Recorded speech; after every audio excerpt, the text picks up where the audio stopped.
I'm also extremely happy to be joined by Supervisor Special Agent in Charge Brian Ogden with the FBI. Today, this partnership, I'm going to go over a list and I'll show you about the partnership that we have experienced here in Richmond County in this metro area. You will receive a detailed outline of the events at the conclusion of the news conference, some of the things that I will go over today. So I will read from the statement and attempt to have you ask any questions that you like, but understand that this is an active, ongoing investigation and it's still going on as we speak, but we did want to take a moment to kind of let the public know exactly what's going on and where we are. Several years ago, we announced that we were going to take a more comprehensive approach to combating and prosecuting and dismantling drug and street gang organizations in Richmond County. This started with the successful RICO prosecution of the street gang known as LOE, which stood for Loyalty Over Everything, and followed with several other operations such as Sex, Money, and Murder Gang, the Hilltop Posse, and the Rolling 60s prosecution. Today, we are pleased to announce the details of our latest 2-year-long operation that has resulted in the arrest of several drug trafficking co-conspirators involved in the Rico Burnett drug trafficking organization and the street gang known as OS, or Old Savannah.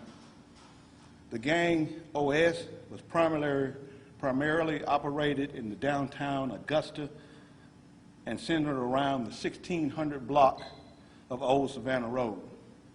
OS has trafficked numerous narcotics and firearms for several years, has been responsible for several violent crimes throughout our city. OS and several of his associates of the gang have been targeted for this investigation. This organization has stretched over local counties and over 2 jurisdictional districts. The Richmond County Sheriff's Office,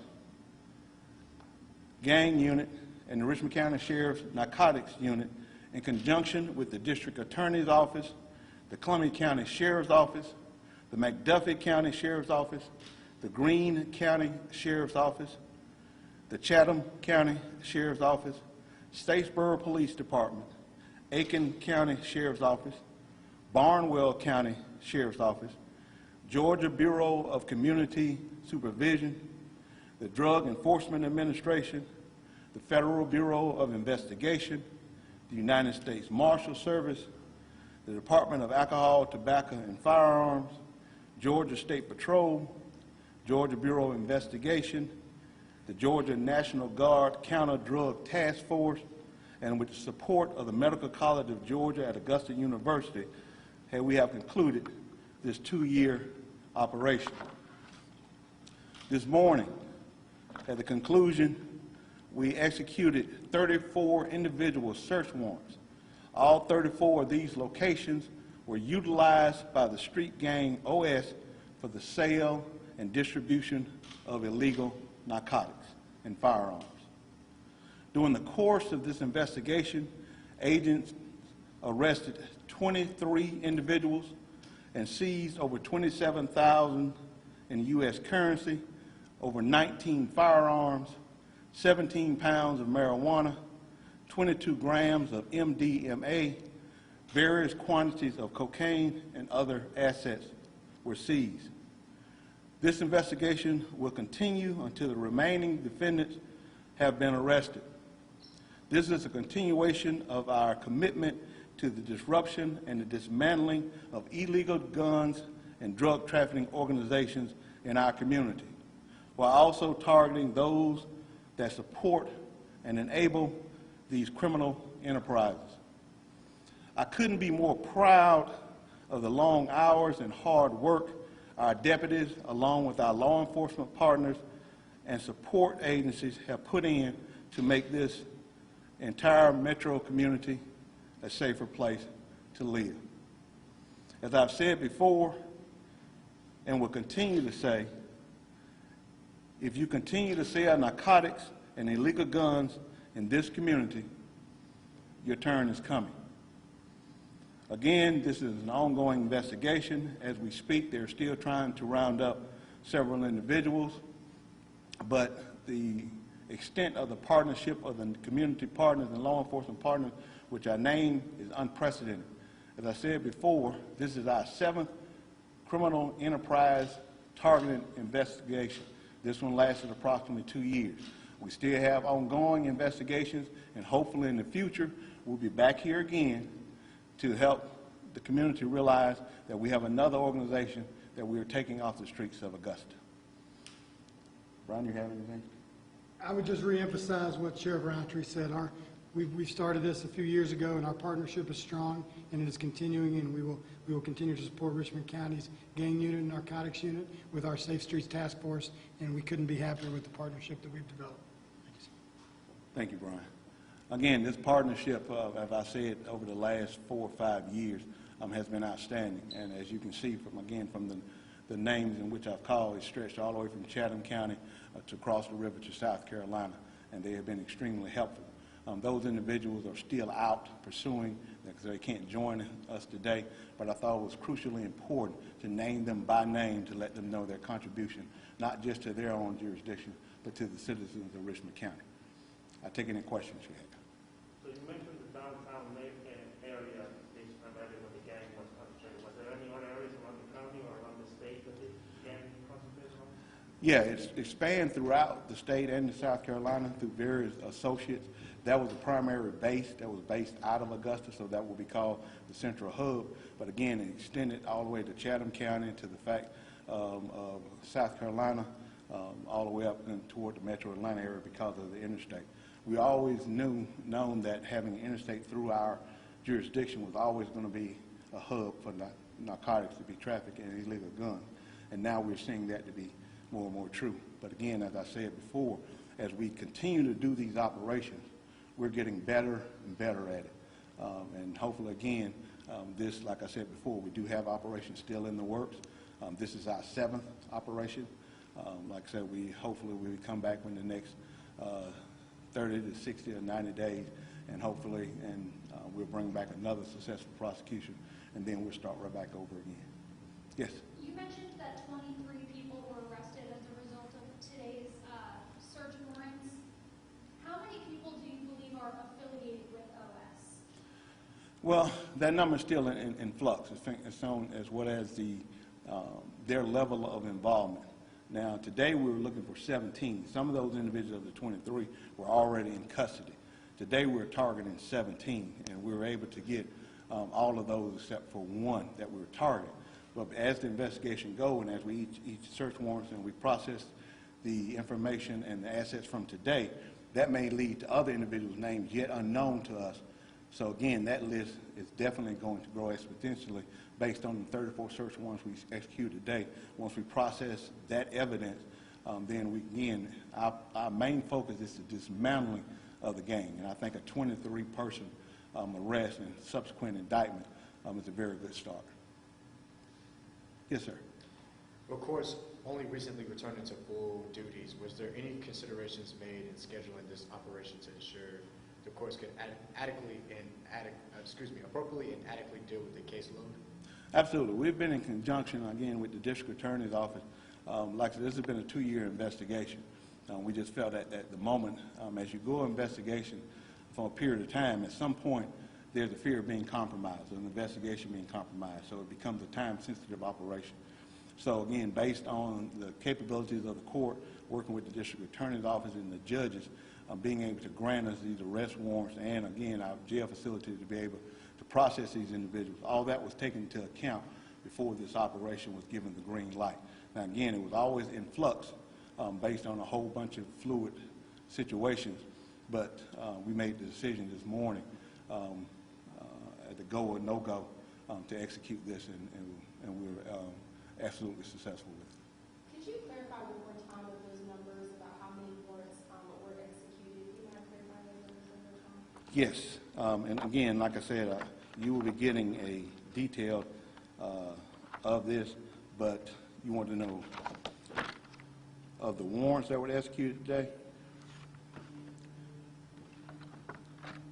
34 search warrants were executed today. Now, that doesn't include the ones that were from the past 2 years. But the combination of the investigation ended today. And that includes the ones that are in Aiken? That's correct. Okay. Is there any indication that you may have already had in custody the leader of this gang or the leaders of this gang after the search warrants? Is there any indication of that? And I'm not seeing a lot of young faces on those faces. Are you glad that not a lot of young people are being arrested for this, or is that continuously a problem?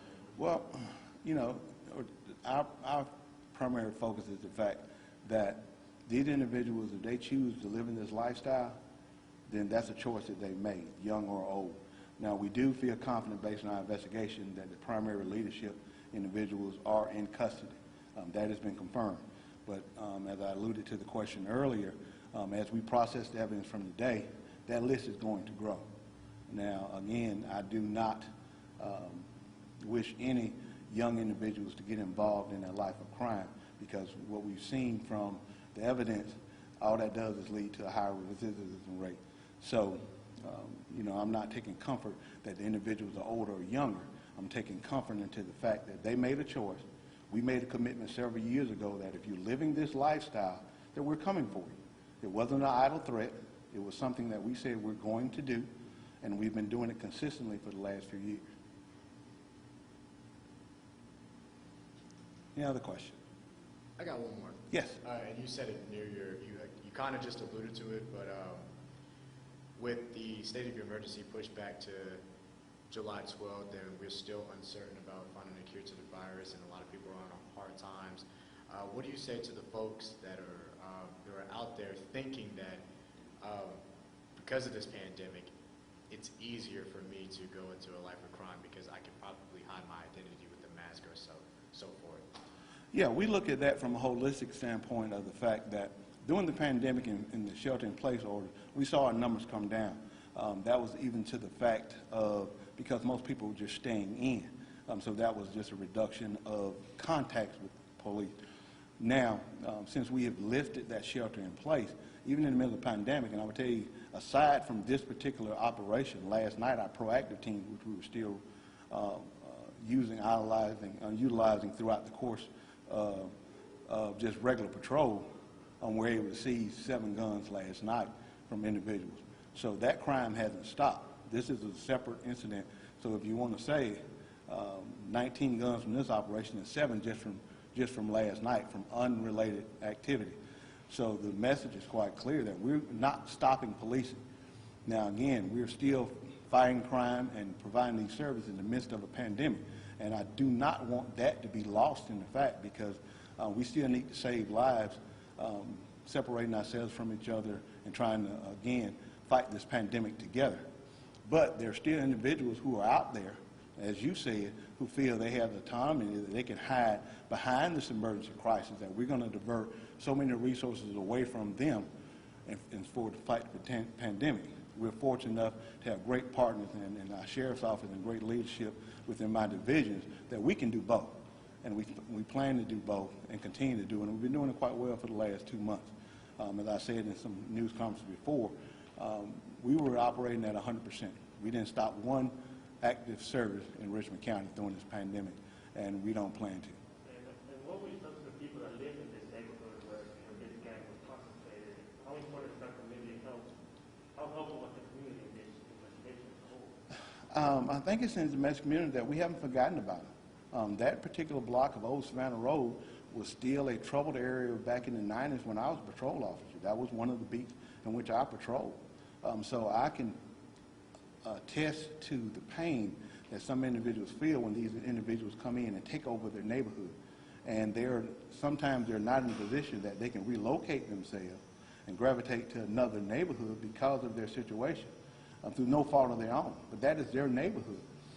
So hopefully we're sending the message that we hadn't forgotten about you. We understand that you're having trouble. And like I said, this has been going on 2 years, and to them, they may feel like we weren't doing anything, but this was a 2-year operation. So now, from today moving forward, hopefully that individual neighborhood and those who also see troubles, knowing that they're on our radar, that even though you may not see something as active as you think you may need to see, that we haven't forgotten about it. And we still want those tips to come in so we can understand exactly what's going on in the community. So it is emotionally personal to me, to the fact that you're talking about 20 years later, we can go back to the neighborhood that I was walking a beat, running and gunning with some of the young individuals who were traveling narcotics during that time, and then come back to that neighborhood and share, and then make an impact of 19 guns and 23 individuals off the street. So that's a personal achievement. So thank you for the question. And I'm sure, bouncing off the community question, you're urging people, hey, if you have a tip, send them in. I'm sure that's important for you all to make sure that the community does. In case somebody might be, maybe nervous to send that, you're still. Absolutely. The power is in the information, and one of the things that the gangs and these drug traffickers do is rely on the fear of the neighborhood, the fear of retaliation. That is their biggest weapon. But there are more good people in this world, in this community, than there are bad. And that's why we as a service agency are there for them. And then I want them to trust the process, that if you get us that information, we're going to do something with it. Don't give them a weapon that's not theirs in the first place. That is their neighborhood. This is your individual streets, and you have a right to live there peacefully, unabated by crime and drug activity. And some areas are more challenging than others. But like I said before, you've seen from these investigations, we've hit several areas throughout the county, from South Augusta to the Hill area, now down into the East Augusta area. So we're all over. We're not just targeting one area of Augusta. And hopefully that message is getting through, that everyone is important to us. Anything else? No? Well, thank you for coming. Like I said, we will be passing out to give you a lot of detail of names, arrests, and some follow-up information in the next couple of days. So if you want to get back with our public information office, as like I said, today we processed today, we'll probably have some additional information over the weekend and come back Monday that we'll be able to give out. So if you want to touch base based on what we give out today, feel free to do so. But thank you for getting our message out.